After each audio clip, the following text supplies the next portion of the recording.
Hello, everyone, and welcome back. Hopefully you had a chance to tune into the panel that just finished on developer communities. And I would say we spoke a little bit about communities yesterday, Cassie, and I feel that the community is really how I got here into this space. Totally, and I love how they talked about like the inspiration side of it and like how they were inspired to start a community and then they wanted to also inspire other people. Yes. And that's kind of like what got them into it. So that's what it's really all about. Yep.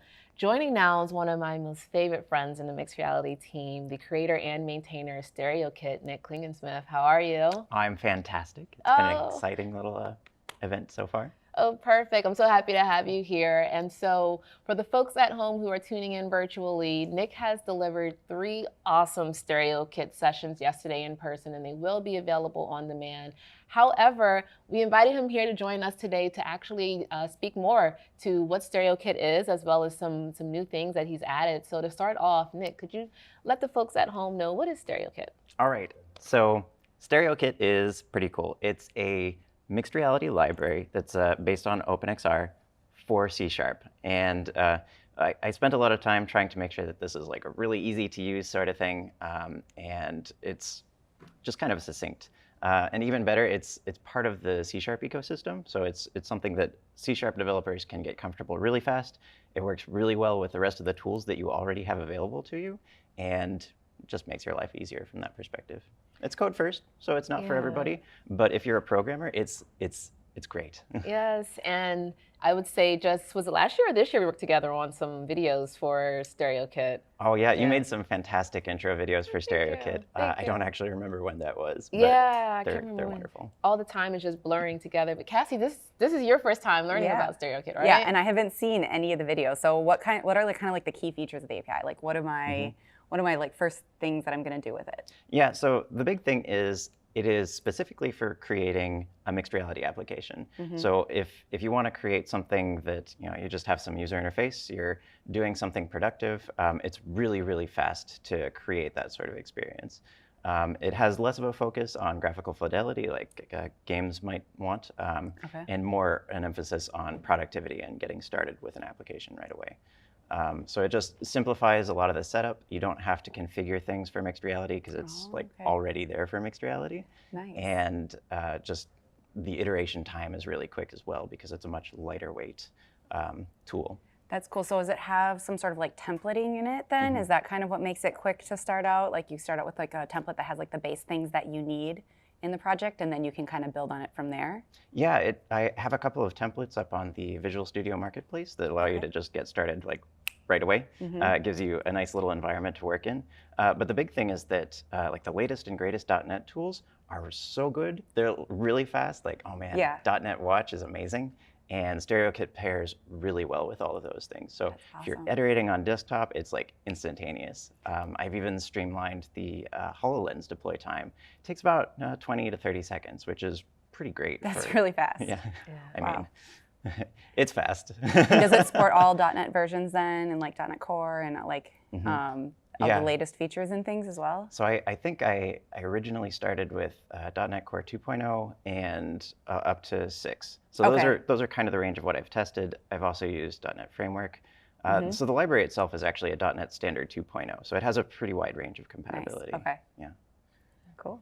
So yeah, and just recently there was another release, right? What's in there?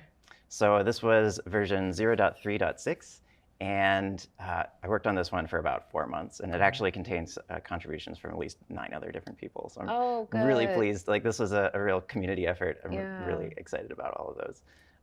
But the big feature, the headline thing, was asynchronous asset loading. So this is the idea, like if you're loading a GLTF, you have this 300 megabyte GLTF that you have to decode, and it takes a little while to load up. And so the new feature allows you to just say load it, and it just starts rendering it right away. And in the background, it'll just progressively load in the details and display it as it comes in, which really unblocks the application and just lets you load it without having to worry about your assets much. That is super powerful. Because I definitely know, like when I've gone into different apps I've created, and then also like waiting for them to kick off because they have all of these different assets they need to load in order to even use it. The application that you can make it more dynamic and like load it when you need it, and then also continue moving forward with your experience as well. So having that built into, like, async and await used to be really hard, and I feel like the more useful APIs are ones that are just building it in and making it really easy to make the call, and then being able to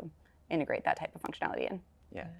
And then you had mentioned that there are additional folks who contributed to the most recent release. And so this is definitely a community-driven project. Yes. If there is someone at home who does want to contribute, what exactly are the steps that they need to follow? Yeah, so I've done a lot of work on the GitHub repository. There's a contributing guide, there's building guides. Oh, cool. I check the GitHub issues every morning, like right as soon as I get Told up. you all yesterday, Yeah. he does that. And we've got a nice Discord channel as well with a lot of lovely people on there. So if you want to pop in and chat and say hi, ask for help with something, then always happy to hang out. Okay, cool. And so definitely sounds like a very much viable solution. I know you can do a lot with a little bit of code. Yes. For sure. And just from a project's perspective, what's something that you've been working on, you've created? So one thing, I like to every once in a while create these test projects to just kind of like push the features a little bit, like stress test them. And my latest has been something called Photogrammetry Explorer, where I basically grab models off of Sketchfab, load them up, and then allow you to walk around in them. So it's this kind of like interacting with these REST APIs, working with really heavy GLTF models, and then interacting with them, moving around in them. So it's nice for the async asset stuff. It's really great for some of the collision intersection stuff. Okay, all right. And then I recall, I think last year there was a StereoKit hackathon. Do you recall any projects that like really caught your eye from the hackathon? Yeah, so there was actually a lot of really wonderful projects there. We had multi-user collaboration stuff. I think my favorite one that came out of there was Jumbly's Idea Engine, which is this kind of mind mapping software. He's on Twitter, and you should check that out. It's really cool. Oh, cool. Mind mapping software. It's more than just that. What is it EEG signals, or like what? How does it? More like a brainstorming sort of thing. Brainstorming, not okay. Quite like mind reading. I'm like thinking you were talking like about a little bit of that yesterday. I was watching this documentary on BCI, brain computer interactions, and so like I'm very interested in like everything that's happening around that, and there's a lot of cool things. So I was like, how are they doing this in mixed reality? More sensor inputs, absolutely. Yeah, Excited to get exactly. those. And then there's also some StereoKit involvement with this year's hackathon that's happening that was announced yesterday as well. And so are you going to be one of the judges for? I'm going to be one of the judges. Oh, I'm going to be helping out with the office hours. I'll be Yeah. around. If you need features during the hack, like surface them up and I will work on those for you. So it's going to be an exciting month of hacking. Yeah, you're pretty good, I would say, with keeping up with the contributions and the feedback. And I think for something that is open source, that's really important. And I really like that about it. And I would say working with you is also a delight as well. I feel like a lot of people feel that about you, though. Yes.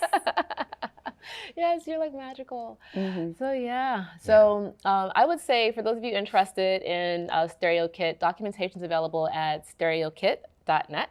And that's where you can go find all documentation. I think the videos happen to also potentially be somewhere linked in there as well. And yeah, so coming up soon, we do have another session that will be starting just shortly. And we also have Ivana joining us, and we're going to talk a little bit more with her about community. But I would say overall, things have gone, well so far. Yeah. It's been going well in terms of the event. And let's see what else is happening. We do have Cameron coming on later. I did mention Cameron. Cameron will be joining us for a conversation with regards to graphics tools. So that'll be pretty cool. And then later today, joining us will also be Andrew. So thank you all, and we hope you enjoy the next session.